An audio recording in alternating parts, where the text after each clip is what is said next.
Hola a todos, gracias por estar en mi canal de YouTube y hoy vamos precisamente a enfocarnos en esos temas que nos gustan tanto, que es la salud.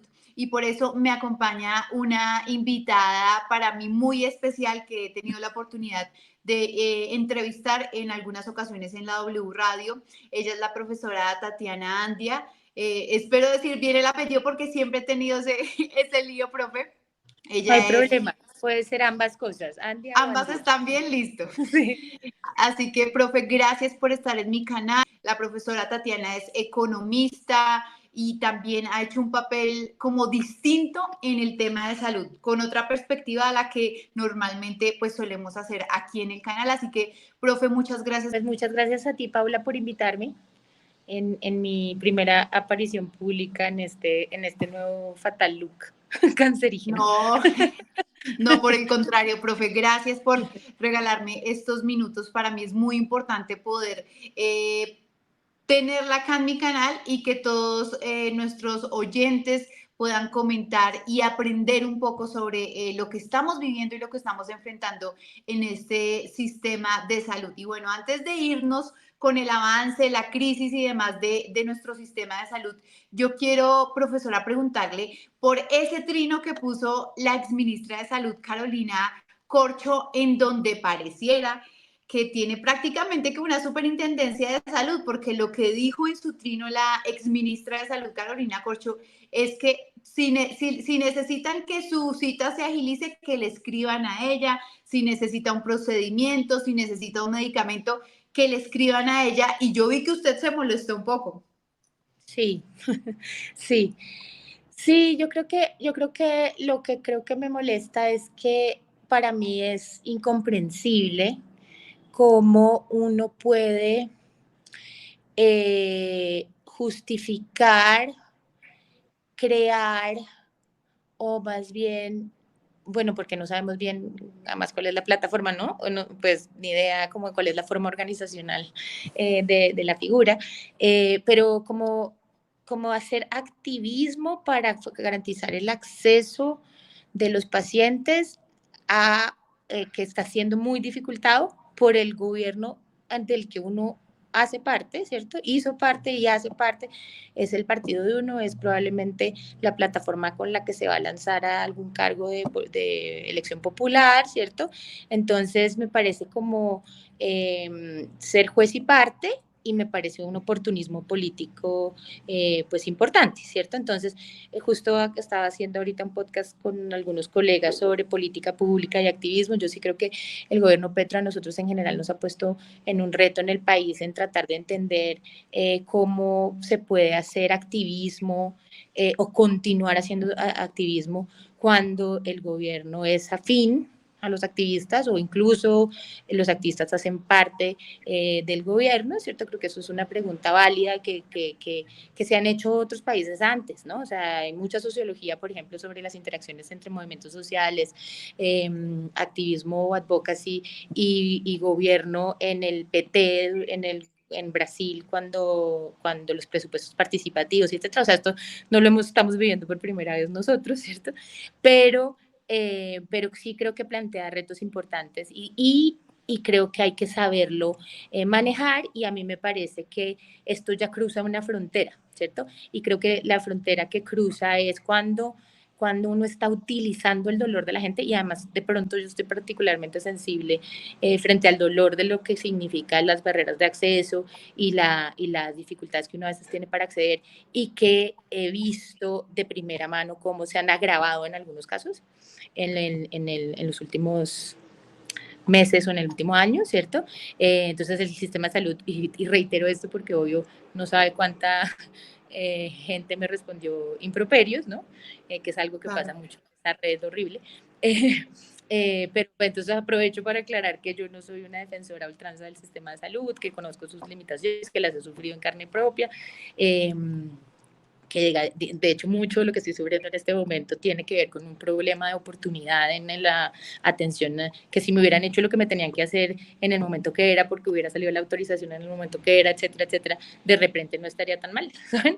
Entonces Claro. no es como que no entiendo de qué estamos hablando, y sin embargo creo que eso no ha mejorado y que eso no, para mejorar no necesitaba la reforma a la salud, ¿cierto? En paralelo con el trámite de una reforma a la salud, que además en mi concepto está pobremente diagnosticado y mal planteada, ¿cierto? Pero eso es otro debate, ¿cierto? Pero digamos que sea la reforma perfecta, en paralelo con el trámite de esa reforma, se hubieran podido implementar muchísimas mejoras al sistema de salud que habrían mejorado la calidad de la atención en salud y habrían mejorado el acceso y habrían mejorado la oportunidad y que es un poco lo que ellos prometieron que iban a hacer, ¿cierto? Entonces eso es un poco lo que yo demandaba que ocurriera. Y eso no, eso se descuidó por completo, no ocurrió, ¿cierto? Y en cambio, muchos de los problemas que la gente está enfrentando, las mayores quejas y etcétera, están ocurriendo en las EPS intervenidas, ¿cierto? Que en teoría están, pues, están intervenidas, entonces es el Claro, gobierno el profe, que... porque ahorita, bueno, entonces vemos lo de Carolina Corcho como un tema oportunista, porque como usted lo menciona, hay unos dolores que uno solo entiende cuando uno está allí, ¿no? Cuando uno está Sí. esperando, cuando son temas ahí sí como de vida o muerte, y al parecer, pues según lo que usted me está diciendo, es un tema oportunista porque la ministra en su momento prometió que esto iba a cambiar, no ha cambiado y ahora es prácticamente la salvadora, como si tuviera su propia entidad que tramita o hace una intervención para que se le solucione el tema a los pacientes. Pero justamente quería preguntarle por eso en específico que usted me dice, no, las cosas no han cambiado y es que uno ya no sabe, profe, si la EPS no está atendiendo es porque no le giraron los recursos, si el gestor farmacéutico si realmente está incumpliendo, porque lo cierto es que el tema de la salud es un problema que viene de hace mucho tiempo atrás, eso no lo podemos negar, y que como usted lo dice, necesitábamos un cambio para mejorar, un cambio, digamos, de pronto reducir los trámites, tanta burocracia y demás, pero nada, eso se ha solucionado. ¿Qué perspectiva tiene usted? ¿Qué ha mejorado? ¿Qué no? ¿Seguimos igual o estamos empeorando, profe? Yo creo que estamos empeorando y creo que estamos empeorando por un tema de liquidez, o sea, porque hace falta plata efectivamente. No es solo que se la robaron, o sea, es como muy también, una vez más, me parece como oportunista y responsable, pero sobre todo porque también una de las promesas era, va a haber un sistema de información perfecto que nos va a permitir ver, ¿se acuerdan cuando el presidente decía, va a pitar cada vez que un peso se pierda y vamos a ver cómo llega cada peso, ¿no? Entonces eso no ha ocurrido, eso no necesita una reforma. O sea, contratarnos información no necesita una reforma a la salud, ¿cierto? Pero seguimos en la misma opacidad que hemos tenido desde siempre. Tenemos unas EPS intervenidas, es la Supersalud la que las está operando, y en esas, en cambio, tampoco tenemos el sistema de información que pita o la claridad de en serio qué es lo que está pasando, del no, nada. Entonces yo sí creo que hay unos problemas que se hubieran podido resolver, como por ejemplo ese de los trámites, para solicitar, para dar la orden o sacar un decreto que indique que las EPS no pueden pedir las autorizaciones, sino que eso se tiene que resolver luego, ¿no? Que no sea el paciente el que tiene que padecer ahí solicitando esas autorizaciones. Bueno, no estoy segura si eso se podía hacer por decreto, pero ni siquiera estaba planteado en la ley porque como solo las íbamos a eliminar, ¿cierto? Pero eso habría aliviado muchísimo a la gente y habría de pronto mejorado muchísimo la oportunidad. Es, por ejemplo, lo que en últimas instancias, ya último momento y como chambonamente trataron de hacer con el sistema de salud del magisterio, que es facture que yo luego le pago, ¿no?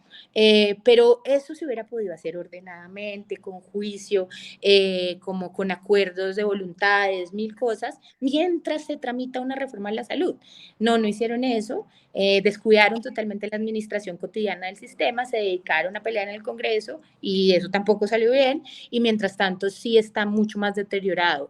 O sea, yo sí creo que no es una percepción mía individual, es un tema de cifras de quejas recurso de PQR, ¿cierto? Es un tema de muchos pacientes que no están accediendo a cosas que además antes solían acceder. Entonces, por ejemplo, el acceso a medicamentos sí está más perjudicado que antes, es multicausal, no es solo un tema de establecimiento, ni es solo un tema de pagos, y etcétera, pero pues eso tampoco está bien diagnosticado, tampoco tenemos claridad. Entonces, ¿cuál es el problema y cómo es distinto en X medicamento versus X medicamento? El punto es que yo sí creo que la experiencia de la gente no está mejorando, pues al nivel que la exministra tiene que montar una organización para ayudarles.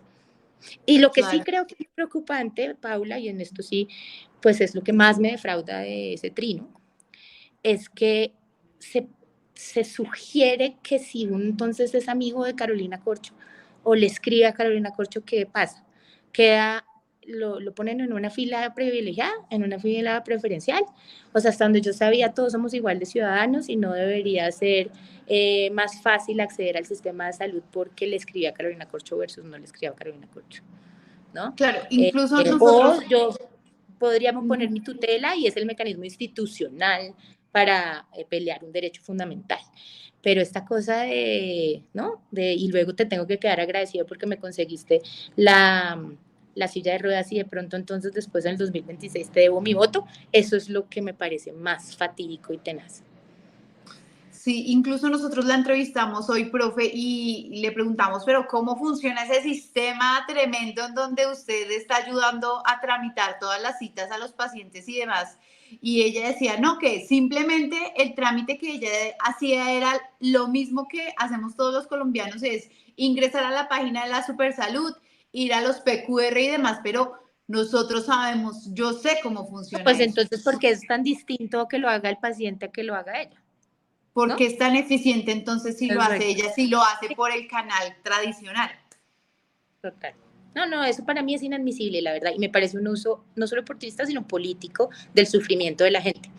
Y una inserción de una inequidad que yo no esperaría jamás de un gobierno de izquierda, ¿cierto? O sea, si hay un gobierno del que yo estoy esperando que sea que los ciudadanos seamos iguales ante el Estado, sería un gobierno de izquierda. Y esto es meterle, no, no eres igual ante el Estado. El Estado te responde un poquito más rápido si eres eh, no sé, amigo o hueste de Carolina Corcho. No, inadmisible en mi opinión. Profe, ahora quiero que volvamos a ese tema que usted mencionaba y es esas barreras que existen y justamente quiero que me hable de su experiencia personal. Usted hoy está pasando por un cáncer terminal, usted decidió no hacerse el tratamiento, pero volvamos a esas primeras citas, a esa medicina de prevención que es la que prometió en su momento este gobierno que dijo medicina preventiva, que todos estamos de acuerdo con que si las EPS hicieran su trabajo de prevenir, pues tendríamos una población mucho más sana, mucho más saludable y demás. Cuéntenos cómo fue ese proceso y por qué si en su momento le hubiesen atendido como era o el trámite hubiese sido no tan burocrático, de pronto hoy la situación sería distinta, profe. Bueno, en realidad el acceso oportuno al principio fue muy oportuno, pero pues eso también es, digamos, eso ahí tengo que decir una cosa y es también a veces soñamos con que la promoción y la prevención va a resolver problemas que no va a resolver.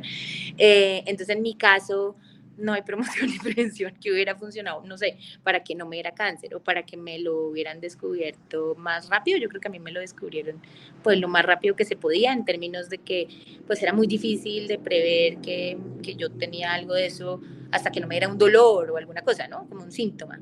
Y ante el síntoma, pues el acceso fue muy fácil y a diferencia una vez más para los haters de redes, yo no uso prepagada, porque entonces todo es claro, rica, con prepagada, ¿no? no, no fue por la prepagada y todo eso, pues por la EPS normal, pero me diagnosticaron relativamente rápido y sí, no, o sea, no es cierto que yo no acepté tratamientos, yo acepté los tratamientos que consideré que son, en términos técnicos, costo efectivos para mí, es decir, realmente me proveen la calidad de vida pues, que yo quisiera, ¿cierto? O la mejor calidad de vida posible con los efectos adversos y las cosas feas menos posibles, ¿cierto? Entonces sí hice una quimio oral dirigida durante un año, que era muy, pues, muy conveniente y que menos mal existía para mi cáncer porque para otros cánceres no existe. Lo que pasa es que dejó de ser efectiva, ¿no? Entonces, eso ya me lo habían advertido, que eso iba a pasar y que cuando eso pasara, la única alternativa que iba a quedar era quimio, y ahí fue donde yo dije, no, la quimio sí, no, gracias, ¿cierto? Porque no da el balance costo-beneficio, o sea, no es muy efectiva para mi tipo de cáncer, y en cambio, pues eso ustedes ya no tengo que decir como de sufrida es la quimio. Entonces, Entonces ahí fue que yo dije, a esto no gracias, pero sí acepté otra cosa, que es radioterapia en los tumores. Entonces lo que hizo mi cáncer fue metástasis en el cerebro, entonces acepté que me hicieran radioterapia, que se llama radiocirugía realmente, sobre los tumores que son 3 en el cerebro. Y ahí es donde la oportunidad fue pésima, ¿cierto? Y que fue pésima, que me diagnosticaron, pues me ordenaron la radioterapia, pero luego un error en la autorización. O sea, es como una cosa que fue un poco fortuita, o sea, no es exactamente una barrera en que me lo hubieran negado, pero yo sí creo que, y esto es importante, yo sí creo que en esas realidades los pacientes a veces dudamos y decimos, ¿será suspicacia mía? ¿Será que el error es intencional o no es intencional? ¿No? Porque uno comienza a Sí, claro. decir, pues no sé. Entonces, un error, pero el error implicó 3 semanas de demora y en estas cosas, en el cáncer, la oportunidad es todo. ¿Cierto? O sea, en 3 semanas de demora en un cáncer tan agresivo como el mío, los tumores decrecen y pues entonces comienza uno, como yo, a vivir en una bolsa, a ver luces, ¿no? Pues, o sea, no sé, a todos los síntomas que tengo, que menos mal no me impiden hablar contigo, aunque te vean luces. Entonces, eso se agravó y luego tuve otra mala suerte, ¿no? Como que se dañó el equipo. Bueno, el punto es que eso, pero que esa tampoco es un problema que no es del sistema de salud. Y es que no es fácil tampoco, entonces, si el equipo en un hospital, remitirte a otro hospital, porque el otro hospital no está en la red de la EPS. Entonces, mejor dicho, si me entienden, en la complejidad del sistema sí hace que la oportunidad sea inoportuna. Claro. Entonces, yo he sufrido eso y las consecuencias no son menores. O sea, esto es como que el desenlace terapéutico fue totalmente distinto y que probablemente mi esperanza de vida va a ser muy distinta por un tema de unos meses y eso es de lo que los pacientes se quejan todo el tiempo, con toda la razón, porque pues es mi mamá se hubiera podido vivir otro año, pero no lo hizo porque no le dieron a tiempo lo que necesitaban darle a tiempo, ¿cierto?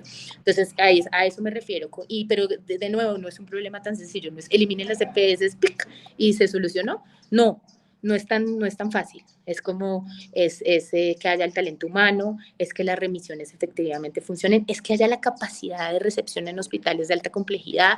Hoy en día el Instituto Nacional de Cancerología, yo lo estoy viendo, yo terminé en urgencias hace 3 semanas, algo así, con unas convulsiones, y la capacidad de las urgencias está totalmente rebasada, la gente no tiene ni dónde hacerse, porque no los atienden en otras partes y todos se vienen ahí porque saben que los atienden porque es el hospital público de referencia, ¿cierto? Pero pues se ve que hay problemas de acceso en otras partes, ¿no? Entonces, creo que ahí está pasando algo grave, digamos, está subdiagnosticado y la gente está sufriendo pues más de la cuenta. Pero entonces, profe, aparte de esto que usted nos menciona, ¿qué podríamos proponer usted desde su experiencia, no solo desde la academia, sino por este proceso que está viviendo? ¿Qué se podría proponer? Porque ahora van a volver a presentar otra reforma a la salud. ¿Qué 3 o 4 pilares fundamentales que usted diga, para mí es fundamental esto y esto, para poder dejar, digamos, todo el tiempo vamos en redes sociales, especialmente en Twitter, que a mí me encanta y me la paso ahí metida? Que es tóxico, pero bueno, hágale. Que es tóxico, pero hay unos memes buenísimos y unos comentarios buenísimos y uno ahí... Y ahora hay muchos Pegasos. Sí, sí, sí. ¿Qué se podría proponer para de pronto dejar nosotros de angustiarnos tanto y poder empezar a mejorar la situación y que en algún momento alguien que nos esté escuchando pueda tomar nota y decir, oiga, mire, en este canal de YouTube dijeron estas 4 cosas que sí o sí deben ir en esa reinvención del sistema de salud que de pronto en algún momento se llegue a dar? Sí, pues yo comenzaría, o sea, con cosas sencillas y cosas de mediana y alta complejidad en paralelo, ¿cierto? Y una vez más, muchas de ellas no necesitan ley, ni siquiera, o sea, hágale. Entonces, una de esas es ese hijo de madre sistema de información. O sea, es que no es un imposible, ¿cierto? Es como un tema de voluntad política, de plata, seguro, ¿no? Pero de sentar a los actores. O sea, es que mucho de esto es realmente que hay muchos actores involucrados, cada cual quiere tener su propio sistema de información, cada cual es celoso de su información. Entonces, no hay mucha acción colectiva ahí, pues eso el único que puede resolver eso es el Estado y toca sentar a la gente y decirle, bueno, esto se va a implementar y lo vamos a hacer así, ¿no? Y concertar y invertir y implementar un sistema. Y eso, digamos, eso me parece que es complejo y que toma tiempo, pero es que no hemos avanzado nada. Cero avance en ese Bueno, tema, entonces ¿no? sistema de información. Por favor, sí, gracias. Interoperable, como le Un dicen, ¿no? software bien berraco. Sí, exacto. Comencé con el berraco, pero pues me parece que es el que solucionaría muchísimos problemas, ¿no? Entre esos, todos estos de entender por qué no le entregan el medicamento, pero ¿por qué? Pues nadie sabe por qué, ¿no? No saben si es que está desabastecido, que es, ¿no? Que si lo tienen guardado o no lo tienen guardado, no, pues no puede ser eso, ¿no? Entonces, eso, ese sería uno. El otro sería esto de la eliminación de las autorizaciones. O sea, yo creo que ese no es difícil de hacer. Es de verdad una cosa que además genera mucha tramitología, mucho costo de atrás, ¿saben? Como costo de transacción, porque cada EPS con sus auditores auditando 25 veces unas cuentas, ¿no? Eso gasta muchos recursos. Y eso debería poderse resolver de formas muchísimo más inteligentes, ¿cierto? Y resolvería el problema del sistema de salud del magisterio, además, también, ¿cierto? O sea, de los maestros, porque es el mismo problema, y es ¿tú qué le haces a la gente? ¿Qué tan pertinente es lo que le haces a la gente? ¿Y cómo me demuestras que lo que le hiciste es pertinente? ¿Y cuánto me cobras por eso? ¿Y cómo acordamos las tarifas? Eso todo se debería poder hacer atrás, ¿no? Y yo debería poder negociar eso a priori con los diferentes prestadores y ofrecerle una red de prestadores a mis afiliados. Eso de que la red sea todo abierta, eso es una locura, eso no pasa en ninguna parte del mundo, pero todo asegurador, público, privado, intervenido o no intervenido, hoy en día debería poder hacer esos acuerdos y no torturar a los pacientes haciendo autorizaciones, ¿no? Y yo, si fuera gobierno, pues comenzaría con mis EPS intervenidas, o sea, ya las tengo intervenidas. ¿Cuánto me cuesta de verdad, además, pilotear lo que sería no hacer autorizaciones, sino cambiar la práctica de contratación y volverlo otra cosa? ¿Sabes? Como más parecido a lo que te tengo planteado en la reforma. No me cuesta nada hacer eso, pero no, ahí tampoco estamos avanzando.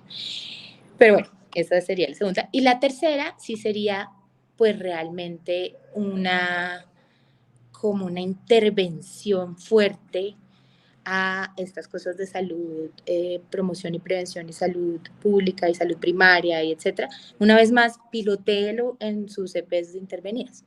Entonces, realmente mire los programas de pacientes, ¿no? Usted tiene programas de pacientes diabéticos, ¿cómo son? ¿Cómo les hacen seguimiento? ¿No? O sea, como todas las políticas que son de cuidado, digamos, de que no se agrave, que la gente no se agrave, que no se enferme y no se agrave. Métale toda la ficha a eso en sus EPS intervenidas para mostrar cómo esto sí funciona. Y de hecho, con eso cree el fundamento fáctico para poder pelear esa vaina en el Congreso. Eso serían las tres cosas que yo haría si fuera. Y de pronto ahorrar una que otra plática por ahí que me dé cuenta que esté mal gastada. Pero pues eso en teoría el sistema de información me lo va a votar. Bueno, no, pues muy interesante, pero y profe, continuar con esa, digamos, esa bolsa tan gigante, este sistema le permite a uno, es infinito, ¿no? Entonces usted le puede pasar las veces que sea pedir el medicamento. Eso sí es sostenible en el tiempo, sí deberíamos continuar con ese sistema, así que de pronto le cubre a uno la mayoría de cosas. Es Es que que no ese sé. problema, sí, yo creo que ese es un problema que hay que abordar, o más bien es una discusión que hay que abordar a nivel social, pero me parece que ese sí que es un reto de largo plazo por dos razones fundamentales. Una, porque eso sí ni siquiera es de ley, es de orden constitucional, y es que nosotros sí hemos dicho que el derecho pues, a la salud es fundamental y en una interpretación bastante generosa y amplia de lo que es el derecho fundamental a la salud. Entonces esa discusión tocaría darla como a ese nivel, que es un nivel como muy grande, ¿no? Pero sí creo que hay que darla, porque efectivamente sí es sostenible y porque sí genera un desbalance. O sea, si usted comienza a dar todos los tratamientos costosos para cáncer, sin copagos y si todo, pues ¿con qué va a financiar la promoción y la prevención? O sea, piense que mi tratamiento, el nuevo que me ofrecieron, ¿cierto? Cuesta 4 veces más el anterior. Entonces, digamos que yo vivo otro año, eso es 40 millones de pesos al mes. Con 40 millones de pesos al mes se pagarían básicamente muchas UPCs, o sea, muchas afiliaciones al régimen subsidiado anuales para mucha gente, ¿cierto? O sea, es como ahí hay unos trade-offs que nos toca reconocer que existen, y es cuánto vale un año de vida extra de una persona de tal edad, con esta calidad de vida, versus poder cubrirle la salud primaria a una cantidad de niños en La Guajira, ¿cierto? Sí, sí nos toca porque eso no es decir que la salud no es un derecho fundamental, eso es hablar de que existen retos financieros o limitaciones presupuestales en cualquier país del mundo. Esto en Noruega, ¿cierto? De hecho, Noruega y Suecia y todo tienen mecanismos para hacer eso, para incluir o no incluir cosas que se cubren o no se cubren con recursos públicos, precisamente porque existen estos dilemas distributivos, ¿cierto? Entonces, esa discusión sí que es grande y la tenemos pendiente hace 1000 años, y obvio no hacemos sino echar la pelota para adelante porque nadie quiere dar esa discusión, pero hay que darla. No, incluso eso daría parte de ese sistema de información, ¿no? Si usted tiene Claro, toda esa información, pues puede analizar todos esos datos y empezar medianamente a saber cómo estamos y tomar esas decisiones tan importantes. total, total. Por eso digo que eso sería, pues yo me invertiría en eso. Bueno, profe, aprovecho que la tengo para hacerle una pregunta porque yo vi una columna suya muy interesante en donde usted mencionaba el cáncer es como la vida y yo dije, tengo que aprovechar para hacerle esa pregunta porque me gustó muchísimo ese discurso y yo quiero preguntarle ¿por qué el cáncer es como la vida, profe? Pues en realidad no era una columna, era como un discursito que di en un homenaje que me hicieron en la universidad mis estudiantes y mis colegas más cercanos. Pero sí, pues es como uno de los descubrimientos existenciales del último año. Y creo que es como la vida porque es incierto, porque la única forma en la que usted lo puede aproximar de forma medianamente decente es... es de repente siendo flexible y estando preparado para vivir con la mayor plenitud lo que sea que le ponen pues enfrente, ¿cierto? Esto es como una visión de la vida, no es que el cáncer sea como la vida, es como el cáncer me ha enseñado que de pronto la forma plena de la vida es así. Y lo otro por lo que es como la vida es porque al final uno sí depura mucho lo que vale la pena y lo que no vale la pena, ¿cierto? Entonces, creo que esas serían como unas de mis lecciones. Tengo muchas más, pero creo que las más importantes serían esas tres. Es como si usted logra enfrentar a la vida como enfrenta un cáncer, que es como dedicándose a lo importante, viviendo plenamente cada minuto que le regalan, ¿cierto? Y estando muy abierto a la incertidumbre y a lo que le pongan, ¿no? Como un poco a lo que venga, pues yo creo que ya es bastante feliz y no le toca hacer tanto mindfulness, ni meterse en tanto coaching, ni nada de esas cosas. Ay, Y profe, deja de y invertir en gimnasio y todo. Y en psicólogo. deja de hacer tanto ejercicio y tener tanto odio por el entrenador.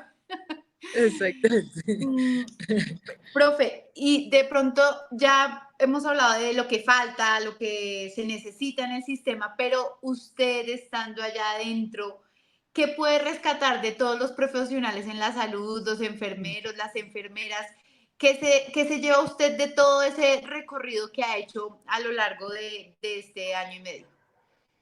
Pues, pues mi muestra es limitada, ¿cierto? En que yo he ido específicamente al Instituto Nacional de Cancerología, que es una entidad muy especial, ¿cierto? Porque es muy especializado, es público, es viejo, pero pues que es el mayor centro de formación de oncólogos en el país, es de alta complejidad, ve a pacientes de todos los estratos, ve a pacientes de todas partes del país, o sea, es muy especial en eso, porque en otros hospitales no hay tanta mezcla, ¿no? Es muy especial.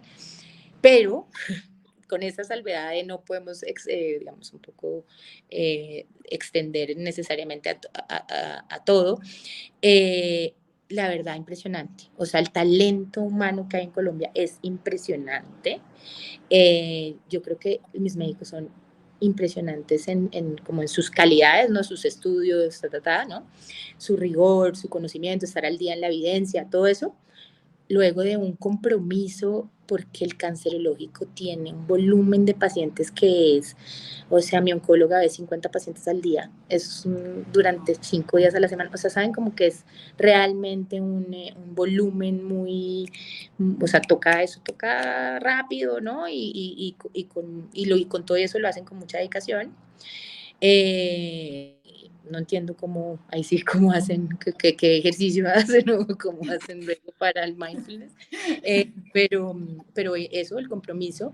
Luego es un hospital de formación, o sea, es un hospital universitario, entonces como el Universitario. mentorazgo también lo he visto funcionar y me ha parecido fascinante, o sea, uno ve como la dedicación de los profesores a los estudiantes y cómo los forman pues de forma a diferencia de lo que estamos diciendo ahora, que es que todo es acoso y no sé qué, yo he visto solo humanización y buen trato, digamos, entre los médicos y los estudiantes, entre los residentes pues, y sus profesores, pero pues, con rigor también, porque también hay que enseñar rigor, ¿no? O sea, hay como con la atención ahí, pero muy, muy amorosos, digamos, todos. Y finalmente, pues la verdad, no sé cuánto les pagan, pero no sé si sea suficiente. O sea, creo que pues para el nivel de compromiso, para el nivel de estudio que hay que tener para estar ahí a esos niveles de especialidad, para además estar enseñando gente, ¿no? No, estoy casi segura que no les pagan lo suficiente, ¿no? O sea que seguramente podríamos hacer un mejor trabajo en atraer, de todas formas atrae los mejores talentos y de verdad son impresionantes, pero yo creo que de seguro debemos poder mejorar ahí en algo, aunque no, como una vez más digo, no con la escala salarial, pero yo creo que ese es un reto del país en general, en los datos que yo conozco, y es que pues no tenemos el talento humano lo suficientemente bien remunerado para el nivel de carga y el nivel de compromiso que tiene. Que requieren. Bueno, profe, ya para finalizar y ahora sí dejarla descansar, ¿qué mensaje le envía usted al presidente Petro teniendo en cuenta eso que usted me decía ahorita, esa frase tan importante que uno espera que un gobierno de izquierda pues permita, ¿no? Que no hayan barreras de acceso para ninguna enfermedad, para ningún paciente de ninguna clase. ¿Qué mensaje le envía a usted? Pues yo creo que mi mensaje es le queda muy poquito tiempo para, para, para ponerse las pilas, ¿cierto? Pero mi mensaje sería póngase las pilas y de repente ponerse las pilas no es ser megalomaniaco y querer pasar una mega super reforma y ser el nuevo Uribe y hacer la nueva ley 100, ¿cierto? Sino de repente su mandato es implementar la ley estatutaria que ya existe, que ya dice que la salud es un derecho fundamental en Colombia, ¿cierto? Reglamentar, eso es lo mismo que le han dicho los médicos, eso es lo que dicen las sociedades científicas, eso es lo que dicen los pacientes, no estoy diciendo nada nuevo, ¿cierto? Pero que en lugar de obsesionarse con un proceso en el Congreso que tenga su firma porque para alimentar su ego, más bien implemente a través de decretos esa ley que ya existe y que ya le da mucha campo para hacer mucha cosa y haga muchas de las cosas que sí le cambiarían la vida, la cotidianidad a la gente en todas partes del territorio nacional hoy, ¿cierto? Entre esas, pues hacer mucho piloto con las EPS intervenidas de soluciones a problemas reales, ¿no? Y mostrar que sí se puede resolver problemas cotidianos de las personas. Claro, porque ya está ahí adentro, ya están ahí Sí, adentro ya, los interventores revisando cuentas, ya tienen todo el acceso y demás. y es más, y se están dando cuenta que es bastante más difícil de lo que creían. eh, pero pues bueno, hágale, ¿no? Tiene 2 añitos, pues métasela con todo y eso es lo que toca hacer. Pero haga pocas cosas, pero bien, ¿no? Así Eso es, profe. Bueno, pues agradezco mucho este tiempo, profe. Para mí es un placer y un honor poderla tener acá en mi canal y pues poder gracias. compartir su sabiduría con todos nuestros oyentes. Volveremos a hablar pronto, así que muchas gracias y no se ponga tan brava en el Twitter. Ah, bueno, sí, no, ya, no le digo que es tóxico, eso es mejor, ya estoy silenciando porque hay gente grosera así tampoco. Pero sí, no hay que entrar tanto. Es que no hay que entrar tanto. Es que no, hay que entrar, pero hay que saberse reír de lo que pone la gente. Exacto, las Y bobadas. no tomarse nada a pecho. A mí también me dan durísimo y todo, pero leo a la gente y ya. Entonces hay Ignora. que no tomárselo tan en serio porque mire, usted dice, con esta situación que usted está pasando, entiende lo que es realmente importante en la vida. Y eso es Y cero Twitter no es importante. importante. Todo es cero importante. Total, cero importante. De acuerdo, de acuerdo. Bueno, profe, muchísimas gracias. Un Nos abracito, vemos Paula. Muchas pronto. gracias. Que estés bien. Bueno, si les gustó mi contenido, no olviden por favor suscribirse en la campana para cada vez que publiquemos un nuevo informe, una investigación o un estudio, ustedes puedan ser los primeros en revisarlo, mirarlo y por supuesto comentar. Así que muchas gracias. No olviden suscribirse en la campana.